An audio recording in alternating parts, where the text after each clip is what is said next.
ઓમ નમો નારાયણ. હું અરુણાબેન પી ગોસ્વામી સુરતથી તમારું સ્વાગત કરું છું અરુસ કિચનમાં.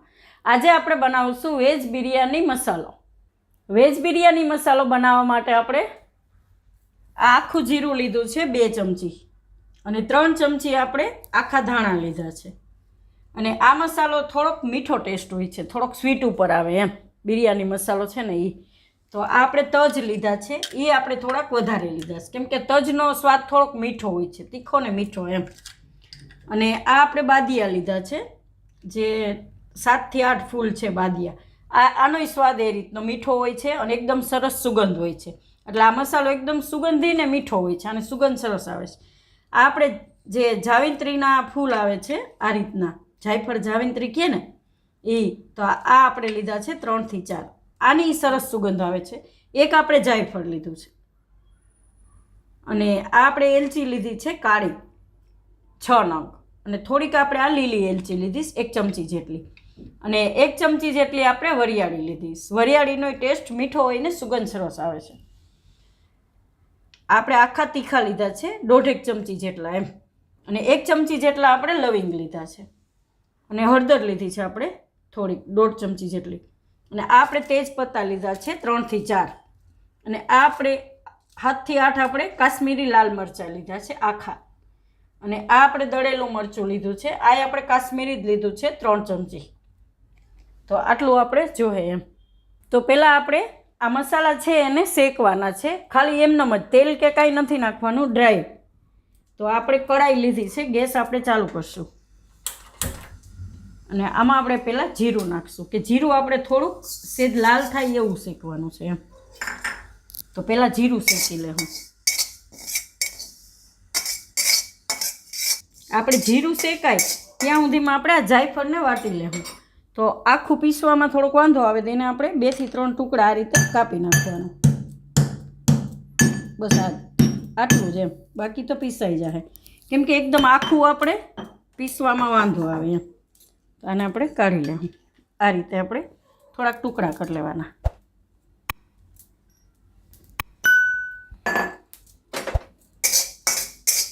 જીરું આપણું થોડુંક લાલ થવા આવ્યું છે, કઢાઈ ગરમ થાય એટલે એને વાર નથી લાગતી. તો થોડુંક આ રીતે લાલ થવા દેવાનું. તો હવે આપણે એમાં ધાણા નાખી દેવું.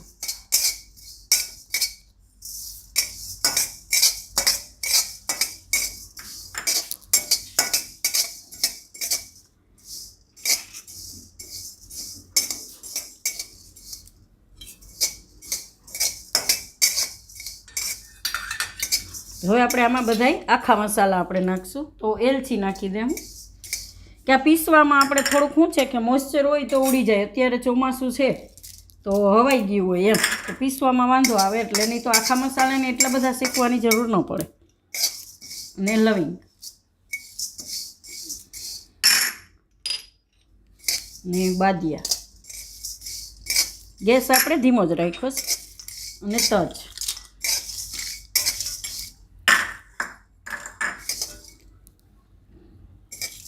ને આ તીખા આખા મરી અને જાવિત્રી બધું આપણે થોડીક વાર ફેરવી લેવું આમાં, ખાલી એક વરિયાળીને મૂકીને. તો જાયફળ આપણે આમાં નાખી દેવું. એકદમ મસ્ત સુગંધ આવે છે જાયફળની. તો આ થોડીક વાર આપણે આને શેકી લેવું. તો આ બધું આપણે શેકી લીધું છે આ રીતે. 1 મિનિટ માટે જ ખાલી એને શેકવાનું છે એમ. હવે આપણે આને કાઢી લેવું બીજી થાળીમાં કે ઠંડુ થઈ જાય એમ. અને હવે આપણે આ મરચાં શેકી લેવું, જે કાશ્મીરી મરચાં આપણે લીધા હતા એ, અને તેજ પત્તા, આ બધું આપણે શેકી લેવું.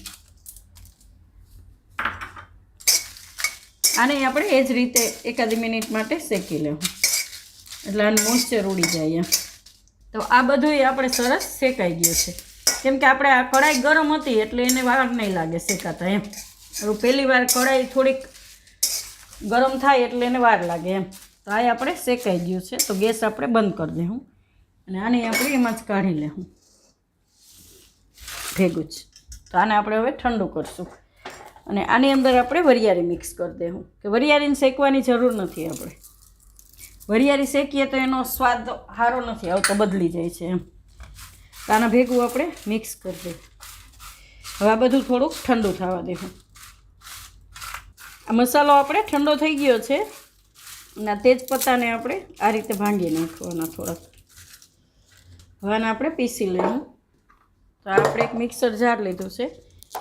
આ બધો મસાલો આપણે એમાં નાખી દઈશું.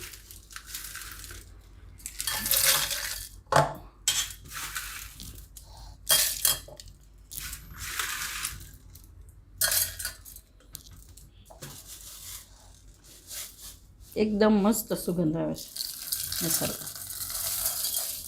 તો બધું આપણે આમાં નાખી દઈશું. આને આપણે પીસી લઈશું. આ આપણે મસાલો બધોય પીસી લીધો છે. આ રીતનો આપણે પાવડર કરવાનો.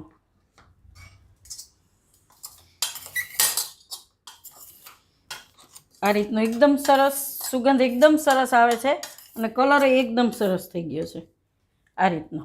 અને તમને એમ લાગે કે કંઈ આખું રહી ગયું છે તો એને તમે ચારી શકો, પણ આપણે આમાં જરૂર નથી ચારવાની એમ. તો આમાં હવે આપણે હળદર ને લાલ મરચું મિક્સ કરી દેવું.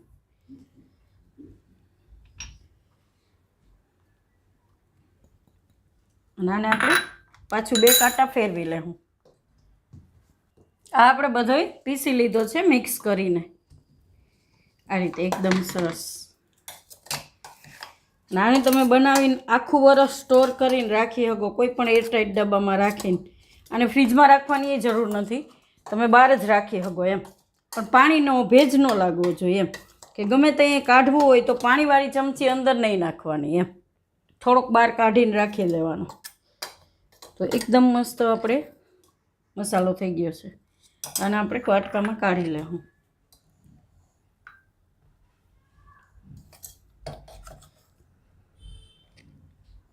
ગમે એ પુલાવ બનાવો કે બિરયાની બનાવો કે ગમે એમાં તમે આ મસાલો વાપરી શકો છો.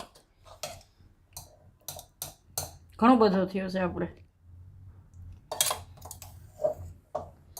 આટલા 2 વાટકા ભરાય એટલો આપણે મસાલો થયો છે.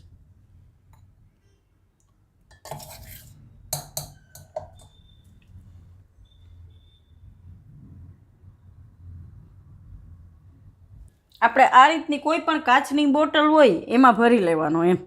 કાચની બોટલમાં વધારે સારું, કેમ કે કાચ ઠંડો રહેતો હોય એમ એટલે. તો આપણે આટલો બન્યો છે, આટલી વસ્તુ લીધી હતી એમાંથી એમ. તો તૈયાર છે આપણો વેજ બિરયાની મસાલો. જો તમને મારી આ રેસીપી પસંદ આવી હોય તેને લાઇક કરજો, શેર કરજો અને મારી ચેનલને સબસ્ક્રાઈબ કરજો. અને બેલ આઇકન દબાવવાનું ના ભૂલતા. કમેન્ટ કરીને કહેજો કે તમને કેવો લાગ્યો આ વેજ બિરયાની મસાલો. થોડોક મસાલો ઉડે ને એટલે બોલવામાં થોડુંક, કેમ કે આ બધું તીખાશ હોય અને બારીઓને બધું બંધ હોય એટલે અંદર અંદર ઘોટાયા કરે એમ. તો સોરી.